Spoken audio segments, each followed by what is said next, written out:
شب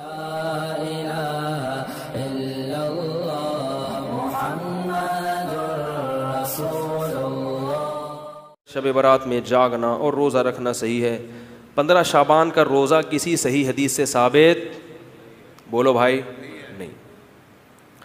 صرف جمہور کے نزدیک عبادت ہے 15 شعبان کی.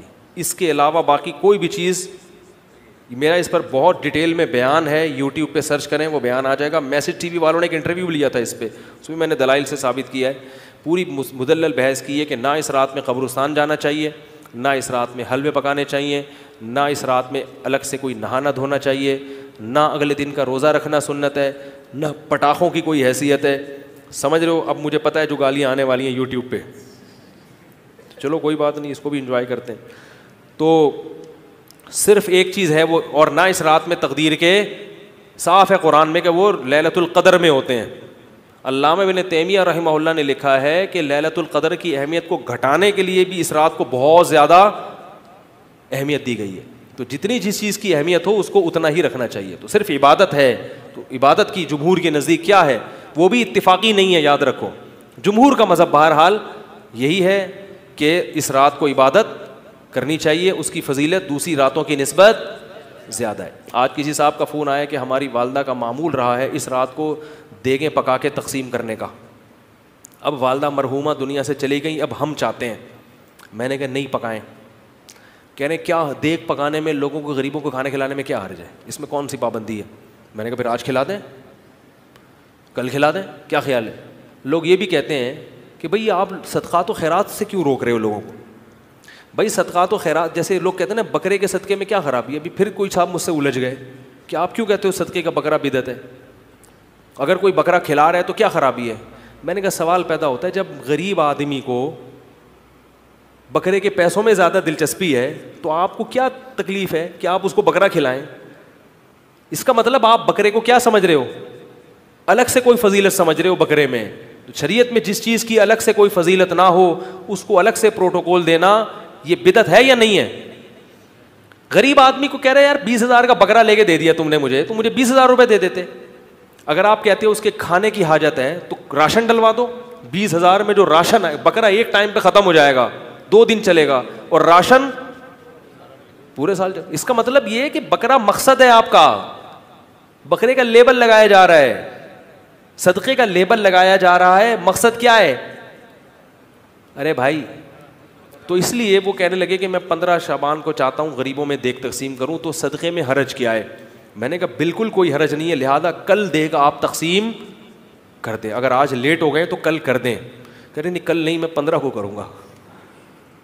میں نے کہا اس کا مطلب ہے کہ صدقہ اصل نہیں ہے, 15 شعبان کو اس طریقے سے منانا اصل ہے. تو جب شریعت میں نہیں ہے تو آپ کیوں اس رات کو صدقے کے حوالے سے پروٹوکول دے رہے ہو؟ جب نہیں ہے, اس میں کسی صحابی نے نہیں یہ کام کیا, اس رات کو دیگیں پکائی ہوں یا نہائے دھوئے ہوں یا کھانا کھلایا لوگوں کو. جو کام کرنے کا آؤ چپکے سے مسجد میں کسی کونے میں کھڑے ہو کر عبادت کرو, یا اپنے گھر میں جا کے. ممکن ہے آپ کہیں کہ صدقہ بھی تو عبادت ہے, تو چپکے سے کسی غریب کو دے دو نا پیسے, کیا خیال ہے؟ جتنے پیسے دیگ میں خرچ ہوں گے تو بھائی چپکے سے کسی غریب کو جا کے دے دو. تو تہواروں میں کھلایا پلایا جاتا ہے. میں نے کہا عید کے دن کھلائیں آپ لوگوں کو, تہوار ہے, بقرعید میں کھلائیں, صحیح ہے نا, افطاری میں لوگوں کو کھلائیں, یہ کھلانے کا موقع ہے. آپ 15 شعبان کی رات کو پبلک کو جب خوب مرغن غذائیں کھلائیں گے تو وہ عبادت کے لائق, وہ مرغے کھا کے کیا کریں گے, ٹن ہو جائیں گے, سو جائیں گے. 15 شعبان کے بعد روزے رکھ سکتے ہیں نہیں. 15 شعبان کے بعد روزے رکھنا یہ بہتر نہیں ہے, خاص طور پہ ابھی رمضان کی گرمیوں کے روزے آ رہے ہیں, اور میرا وزن پچھلے رمضان میں 6 کلو گرا تھا. اتنے ٹف روزے ہیں, سمجھ رہے ہو نا, کیونکہ دن بھی بہت لمبا, پھر تراویح اور یہ سب چیزیں چلتی ہیں, بیانات. 6 کلو گرا ہے اور پورے سال میں صرف 2 کلو بڑھ سکا ہے, سمجھ رہے ہو. میں 76 کلو کا ہوا کرتا تھا پچھلے رمضان سے پہلے, عید کے بعد میں 69 kg کا رہ گیا, اور اب 71 پہ آیا ہوں. کتنا بڑھا؟ 2 کلو. اب میں کہہ رہا ہوں مزید 6 کلو گر گیا تو پھر ہر رمضان میں تو ایک دن غائب ہو جاؤں گا. اسی اسپیڈ سے اگر وزن گرتا رہا میں جب 76 کلو کا ہوا تھا تو مولوی لگنے لگا تھا میں. مجھے میرے دوست کہتے تھے اب تم کیا لگ رہے ہو, تھوڑے مولوی مولانا لگ رہے ہو, تھوڑے سے بھرے ہوئے لگ رہے ہو. تو میں نے کہا تم لوگوں نے نظر لگا دی, اب میں دوبارہ مولانا نہیں لگ رہا میں. ٹھیک ہے, تو نہیں وزن بڑھا, 2 کلو سے زیادہ بڑھا ہی نہیں. اب پھر ڈر لگ رہا ہے کہ اب رمضان میں کیا ہوگا. تو اگر ہم شعبان میں بھی روزے رکھ لیں تو وہ تو 6 کے بجائے 8 کلو ہو جائے گا کم. تو اس لیے اس گرمی میں کم از کم اپنے آپ کو اتنی ٹینشن کا عادی. ایک صاحب, میں نے وہ ٹائم مینجمنٹ کی ورکشاپ کروائی نا, تو اس میں صبح 4 بجے میں نے جاگنگ کروائی, سب کو خوب بگایا. تو وہ انہی میں سے ایک صاحب کہنے لگے رمضان میں کس وقت دوڑیں. میں نے کہا اللہ کا واسطہ رمضان میں آپ نہ دوڑیں. گرمیوں کے روزے ہیں, اتنا پسینہ نکل جاتا ہے, اگرچہ آپ ایئر کنڈیشن روم میں بیٹھے رہیں, لیکن جیسے ہی تھوڑا سا باہر نکلیں گے, کچھ تھوڑا سا بھی کام کے لیے نکلو نا باہر, ایک دم گرمی پسینہ, تو اتنی انرجی جسم سے نکل جاتی ہے کہ اگر دوڑیں گے تو پھر, ہاں پہلے سے عادت ہو, کوئی جمناسٹک کا ماہر ہو, دوڑتا آ رہا ہو, پھر وہ رات کو دوڑ لے, کو عادت ہے اس کے. لیکن جن کو عادت نہیں ہے تو وہ اگر اس طرح کریں گے تو رمضان میں بہت نقصان ہونے کا خطرہ ہے. اس لیے اتنا اپنے آپ کو بوجھ, میں نے کہا عید کے بعد پھر دوڑیں. شکریہ ڈیرہ غازی خان سے. محمد اصغر صاحب پوچھتے ہیں جی, نبی پاک صلی اللہ علیہ وسلم یا آل رسول کے صدقے اور طفیل دعا مانگنا جائز ہے یا نہیں؟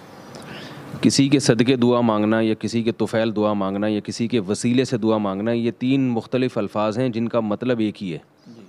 بعض لوگ کہتے ہیں وسیلے سے دعا مانگنا, بعض کہتے ہیں فلاں کے صدقے دعا, اے اللہ میری فلاں کے صدقے میرا یہ کام کر دے, اے اللہ فلاں کے طفیل میرا یہ کام کر دے. تو اس میں تفصیل پوچھی جائے گی. جو آدمی اس طرح سے دعا مانگتا ہے کہ اے اللہ میرا نبی کے صدقے یہ کام کر دے, یا فلاں بزرگ کے صدقے یہ کام کر دے, یا فلاں بزرگ کے وسیلے سے یہ کام کر دے, تو اس سے پوچھا جائے گا کہ آپ کا مطلب کیا ہے. وسیلے کا مطلب اگر یہ ہے کہ مجھے چونکہ رسول اللہ صلی اللہ علیہ وسلم سے محبت ہے, یا میں چونکہ نبی صلی اللہ علیہ وسلم کا امتی ہوں اور آپ صلی اللہ علیہ وسلم اللہ کے محبوب ہیں, تو میں چونکہ نبی کا امتی ہوں تو اس لحاظ سے میں نبی کا واسطہ دے رہا ہوں کہ میرا بھی اللہ تو تھوڑا سا خیال کر, میرے اعمال اگرچہ ایسے نہیں ہیں لیکن تیرے محبوب کا امتی ہوں یا تیرے محبوب سے محبت کرتا ہوں. تو وسیلے کا یہ مفہوم اگر لیا جائے تو یہ بالکل جائز ہے, اس لیے کہ اللہ تعالیٰ کی رحمت ہے کہ اللہ نے ہمیں نبی کا امتی بنایا, تو اللہ تعالیٰ سے کوئی اس کا واسطہ دیا جا سکتا ہے, یا کسی بزرگ کی محبت کا واسطہ دیا جا سکتا ہے, اللہ فلاں بزرگ کے وسیلے سے میرا یہ کام کر دے. کیا مطلب کہ فلاں بزرگ وہ تیرے محبوب بندے تھے, تو میں چونکہ ان سے محبت کرتا ہوں تو انہی کا خیال کر کے میرا یہ کام کر دے. تو کام اللہ ہی کرے گا, اس میں کوئی بزرگ واسطہ نہیں بن رہے ہیں کہ وہ اللہ تعالیٰ کی مدد کریں گے معاذ اللہ, یا نبی واسطہ نہیں بن رہے ہیں کہ وہ اللہ کی مدد کریں گے آپ کا کام کروا دیں گے, ایسا نہیں ہے. تو یہ بالکل جائز ہے, اس میں کوئی حرج نہیں ہے.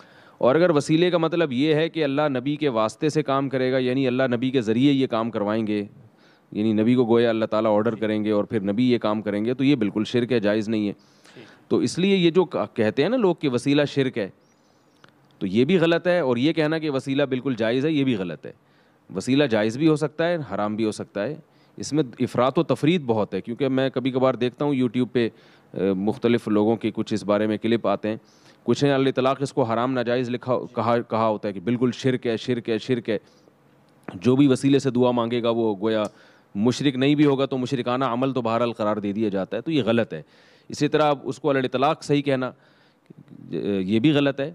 تو نیت پوچھی جائے گی, اور جب تک ہمیں کسی کی نیت کا یقین نہ ہو تو ہم اس پہ شرک یا کفر کا فتویٰ نہیں لگا سکتے, کیونکہ اسلام نے ہمیں یہ حکم دیا ہے کہ جب تک کسی مسلمان کے عمل کی آپ اچھی لاجک یا اچھی توجیہ بیان کر سکتے ہیں تو اسے خامخواہ میں شرک اور کفر پہ نہ محمول کیا جائے. اس کا اچھا مطلب نکل سکتا ہے تو اچھے مطلب ہی پہ محمول کیا جائے.